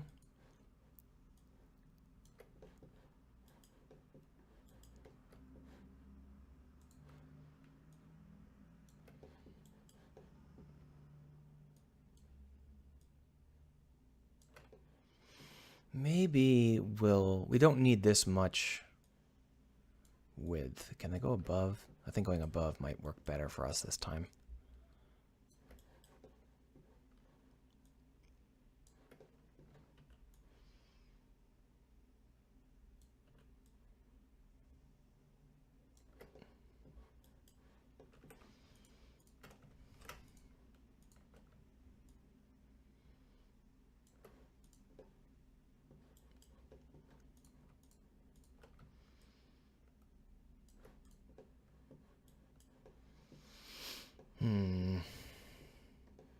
That actually doesn't look too bad. Go ahead and keep that for now. And the bridge module can go up on top, as you might expect.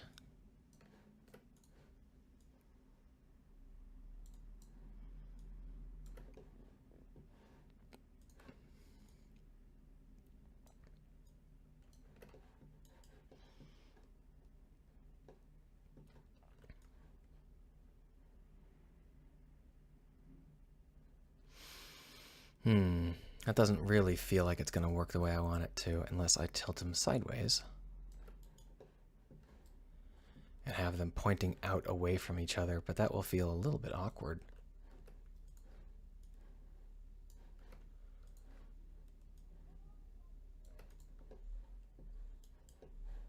Yeah, that's kind of awkward.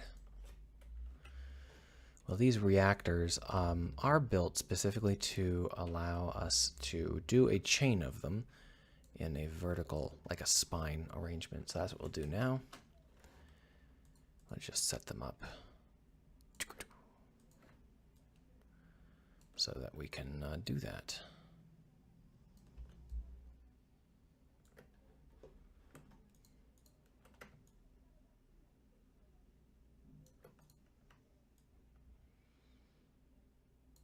And then we'll try and fill in with this guy just to see whether we can.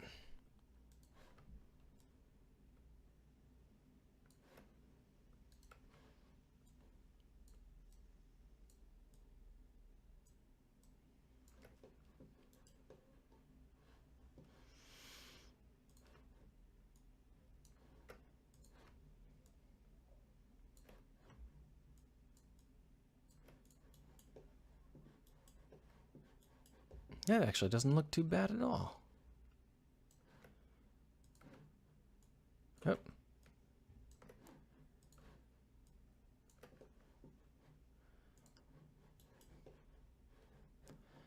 Once I fill in some of these gaps, it'll actually look not too crap. The shape is a little bit awkward still, but we can try and work with that. Now, fixing it up so that the front end looks good is going to be a toughie, just because of the shape that I've given it. So we're going to go ahead and try to do a little bit of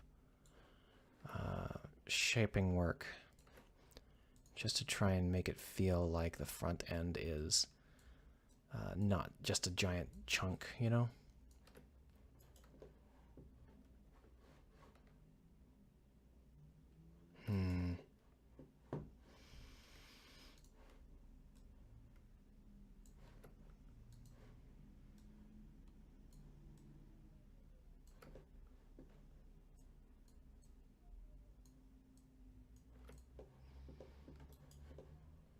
Oh, that's interesting. I somehow managed to get it tilted entirely incorrectly. There we are.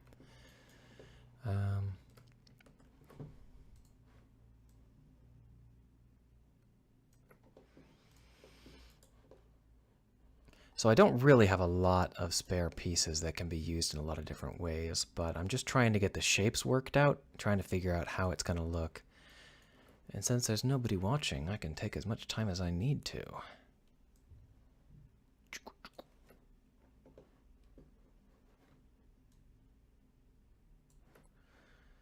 So if I bring this out, can I make this into... Yeah, okay, so I can actually not use these.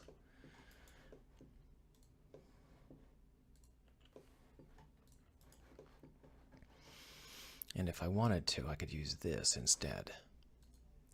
In either alignment, any alignment I please, really.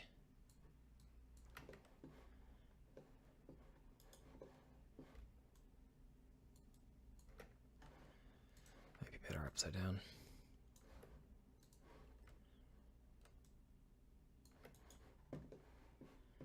And then if I duplicate that and move it in, I can sort of start to get a little bit of good shape out of this.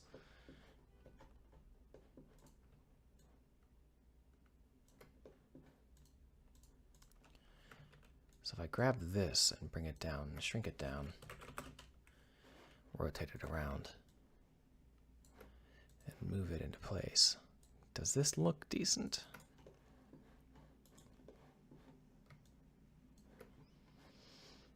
Does it need to be larger? It might need to be larger.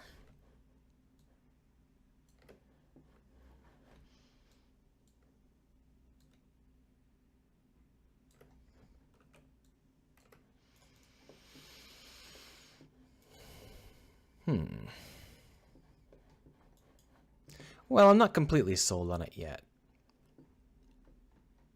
The basic shape is a little bit too grumpy.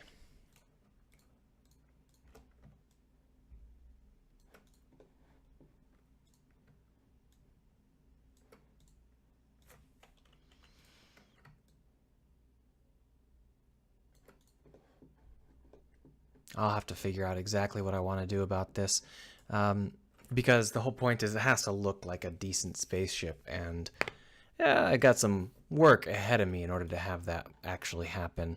One of the things I can do is I can grab all of this crap and move it up.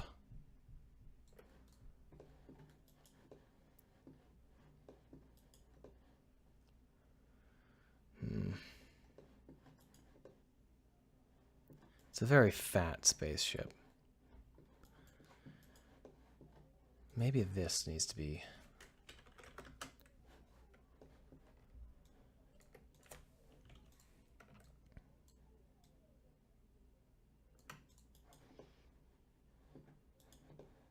I mean, if I do that, I can get kind of a Romulan warbird sort of feel out of it.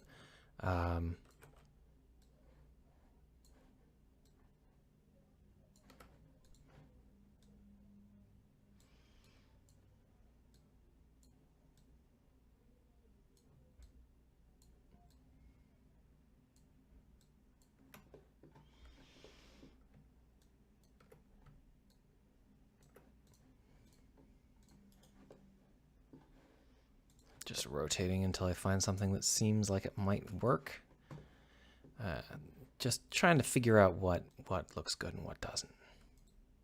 The answer is nothing looks good, but I hope to change that.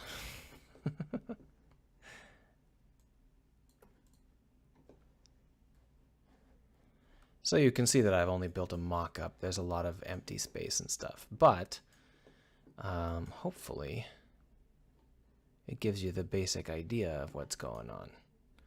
Let's go ahead and move it a little bit further away from everything so I can take some basic screenshots, even though it's just floating in orange right now. Take some screenshots, then I'll be done for the day. And that's that.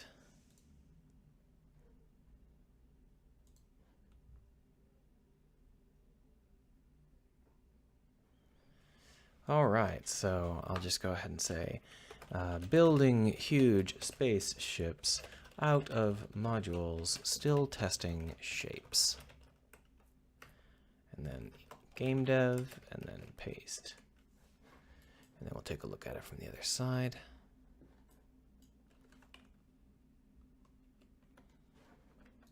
Paste.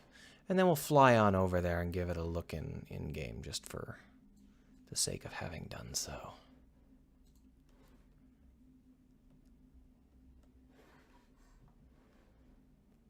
Wah.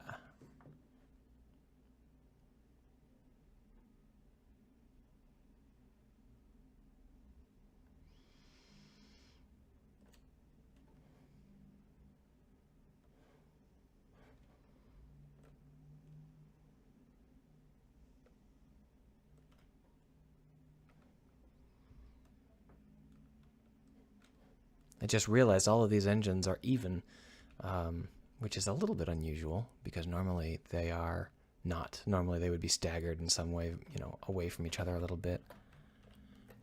But that's fine.